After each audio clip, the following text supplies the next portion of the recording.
तो जब आप विपक्ष का दर्जा नहीं ले पा रहे हैं तो सत्ता का आंकड़ा तो 272 प्लस का है। लेकिन राहुल जी बार बार गलती कर रहे हैं। अब मेरे समझ में नहीं आता जानबूझ कर रहे हैं या उनकी फितरत है।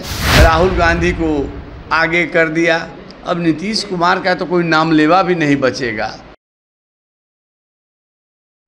नीतीश कुमार फिर से बिहार में विशेष राज्य की दर्जा मांगना शुरू कर चुके हैं, कैसे देख रहे हैं इसको? नीतीश कुमार को पहले ये तय करना चाहिए कि उनको विशेष राज्य का तमगा चाहिए या बिहार का विकास चाहिए। केंद्र की सरकार ने जब कई बार भरोसा दिलाया कि बिहार पिछड़ा राज्य है, पिछड़े राज्यों को सहयोग करने के लिए केंद्र सरकार हर संभव तत्पर है, हर संभव तैयार है।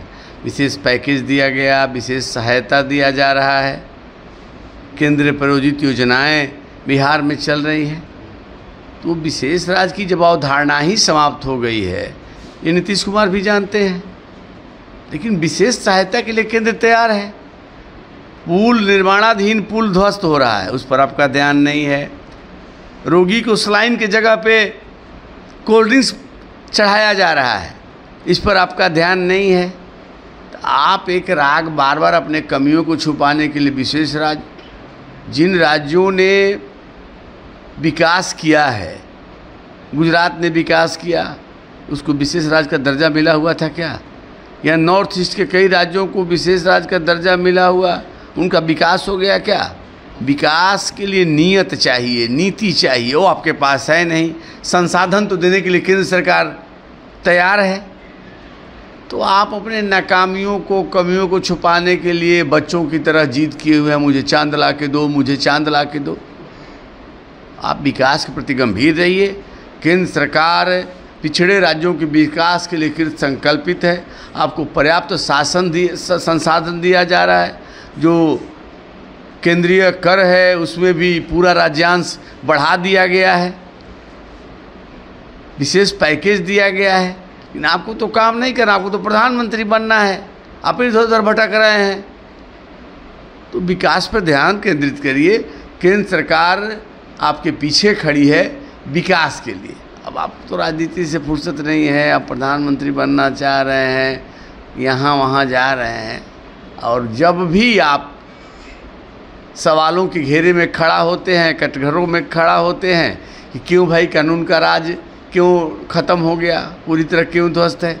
आप जीरो टॉलरेंस की बात करते थे भ्रष्टाचार के मामले पर, क्यों आपने गलबहियाँ कर लिया सजगता व्यक्ति से? क्यों 4 सीटेड व्यक्ति डिप्टी सीएम बना हुआ है? क्यों रोज़ बिहार में हत्या, लूट, अपहरण और दुष्कर्म हो रहा है? शिक्षा ध्वस्त है, स्वास्थ्य व्यवस्था चरमराई हुई है। आप अपराधियों के प्रति नरम हैं, लेकिन कोई मांग को लेकर लोकतंत्र में आता है सामने तो उस पर लाठी चार्ज करते हैं, गोली चलाते हैं। बिजली मांगने पर शिक्षकों पर लाठी चलवाते हैं, शिक्षकों के हक को लेकर जो सड़क पर आता है उस पर लाठी चलवाते हैं। ये जब सवालों के घेरे में खड़ा होते हैं तो विशेष राज्य, विशेष राज्य, विशेष राज्य। अब आपका राजपाट रहना कौ दिन है? इसलिए विकास पर ध्यान केंद्रित करिए, ये शगुफाबाजी बंद करिए। राहुल गांधी के फ्लाइंग किस मामले पर आप कैसे देख रहे हैं? देखिए, राहुल गांधी कांग्रेस के वरिष्ठ नेता हैं। राहुल जी कांग्रेस के वरिष्ठ नेता हैं, कांग्रेस के राष्ट्रीय अध्यक्ष रहे हैं। हालांकि यह उनको अपनी योग्यता, क्षमता, परिश्रम और पुरुषार्थ के बल पर प्राप्त नहीं हुआ है। ये सब अनुकंपा के आधार पर एक वंश में जन्म लेने के कारण ये मिला हुआ है। ये विशेषताएं उनको हासिल है। तो आप सदन के अंदर सदन की गरिमा, सदन की मर्यादा, इसका ख्याल नहीं रखते। सड़क पर भी मर्यादा विहीन आचरण करते हैं, मर्यादा विहीन व्यवहार करते हैं।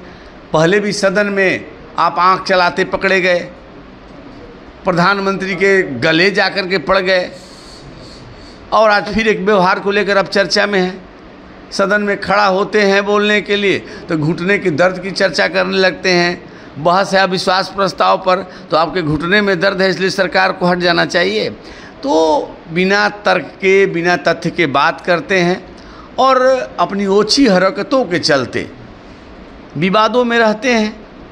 तो हमको नहीं लगता है कि विवादों से उनका क्यों गहरा नाता है, और सदन की गरिमा होती है, मर्यादा होती है, वहाँ का रीति रिवाज होता है, उसका पालन अनुपालन सबको करना चाहिए। लेकिन राहुल जी बार बार गलती कर रहे हैं। अब मेरे समझ में नहीं आता जानबूझ कर रहे हैं या उनकी फितरत है, लेकिन ऐसे हरकतों से परहेज करना चाहिए। विश्वास प्रस्ताव पर एनडीए की जीत पर क्या इंडिया गठबंधन फेल है? देखिए, INDIA गठबंधन जो है उसको पता है कि आंकड़े उसके पक्ष में नहीं हैं। जहां राज्यसभा में आप बुरी तरह से परास्त होते हैं, विधेयक को लेकर जब मतदान होता है, और लोकसभा में तो आपको पहले से पता है कि अकेले बीजेपी को स्पष्ट बहुमत है। सहयोगी दलों को छोड़ दीजिए, अगर सहयोगी दलों को जोड़ लीजिए, कोई और भी कई दल जो एनडीए के हिस्सा नहीं है लेकिन हमारे साथ कई मुद्दों पर खड़ा हुए हैं, सरकार के साथ खड़े हुए हैं, तो आंकड़ों में आप कहीं टिकते नहीं थे। और आप को अगर यही करना था तो शुरू से सदन चलने देते। और सरकार ने शुरू दिन से कहा था कि हम मणिपुर पर चर्चा करने तैयार हैं, तो आप कह रहे थे प्रधानमंत्री आए, प्रधानमंत्री बोले। अब विपक्ष के शर्तों पर सदन तो नहीं चलेगा। सदन चलेगा नियम से, कायदे से, कानून से, उसकी प्रक्रिया है, उसकी नियमावली है, परंपराओं से चलेगा, संविधान से चलेगा। सदन को ऑपोजिशन डिक्टेट करेगा, ये संभव नहीं है। सरकार शुरू से तैयार थी। आखिर चर्चा हुई, लास्ट में चर्चा हुई, अच्छी चर्चा हुई। और अविश्वास प्रस्ताव, जनता का जिन लोगों पर भरोसा नहीं है, जिन पर जनता का विश्वास है, वो सरकार के विरुद्ध अविश्वास प्रस्ताव लेकर आए थे। और जिस पर देश की जनता का विश्वास है, तो आपके अविश्वास प्रस्ताव का तो अंधे में गिरना तय था। और असली परीक्षा है 2024 के चुनाव में, वहाँ भी जनता एनडीए के साथ विश्वास प्रकट करेगी और तथाकथित INDIA के विरुद्ध अविश्वास प्रकट करेगी। तो उनको पता है कल क्या होने वाला है। आज जो होना था उसका पहले से उनको अंदाजा था। हाँ, वो जरूर ये चाहते थे कि भाई प्रधानमंत्री को हम सुने लायक थे। अविश्वास प्रस्ताव आएगा, बहस होगा, तो अंततः प्रधानमंत्री आएंगे। उनकी बेचैनी प्रधानमंत्री को सुनने की है, तो कल खूब सुनने को मिल गया है। प्रधानमंत्री ने बखिया उधेड़ दी। और प्रधानमंत्री के लिए इतने सुनने के लिए लायक हैं, तो मन की बात भी सुनिए। प्रति रविवार को, हर महीने के अंतिम रविवार को होता है, उसका लाभ उठाइए। और सदन में तो प्रधानमंत्री बोलेंगे ही, जनसभाओं में बोलते ही हैं। और लेकिन आज पहली बार सार्वजनिक रूप से विपक्ष ने इस बात का इजहार किया कि हम प्रधानमंत्री को सुनने के लिए ललायित रहते हैं, आतुर रहते हैं, व्याकुल रहते हैं। और उसी के लिए, चूँकि वो लोग कह रहे हैं कि हमको पता था कि मेरा प्रस्ताव गिरना था, तो फिर हट किस बात का था? प्रधानमंत्री का भाषण सुनने का। तो उनको पूरा सुनने को मिल गया है। मुझे लगता है कि अब विपक्ष पूरी तरह संतुष्ट होगा। देखिए, देश की जनता तय करती है कौन उम्मीदवार होगा। और 2014 के लोकसभा चुनाव में, 2019 के लोकसभा चुनाव में देश की जनता ने बता दिया कि हमारा पसंद नरेंद्र मोदी हैं, बीजेपी है और एनडीए है। और विपक्ष में किसी दल को ये हैसियत भी लोकसभा में नहीं मिल पाया कि उसको संसद में प्रतिपक्ष का दर्जा मिल पाए। 2014 के लोकसभा चुनाव के बाद, 2019 के लोकसभा चुनाव के बाद किसी दल को यह हैसियत नहीं मिल पाया। तो जब आप विपक्ष का दर्जा नहीं ले पा रहे हैं, तो सत्ता का आंकड़ा तो 272 प्लस का है, जबकि विपक्ष का नेता बनने के लिए संसद के स्ट्रेंथ का महज 10% स्ट्रेंथ की ज़रूरत होती है। तो आप 10% स्ट्रेंथ जब नहीं जुटा पाते हो, तो फिर 50 प्लस का आंकड़ा कहाँ से जुटा पाओगे? कोई नहीं है, कोई नहीं है टक्कर में। और देश की जनता विकास की गति को रोकने देना नहीं चाहती है। जन कल्याणकारी योजनाओं का लाभ जो लोगों को मिल रहा है, भारत की प्रतिष्ठा जो देश और दुनिया में बढ़ रही है, देश का आम आवाम यही चाहता है कि गति बरकरार रहे, विकास की डोर न पड़े कमज़ोर। इसलिए फिर एक बार नरेंद्र मोदी, फिर बीजेपी, फिर एनडीए, ये देश की जनता मन बना चुकी है।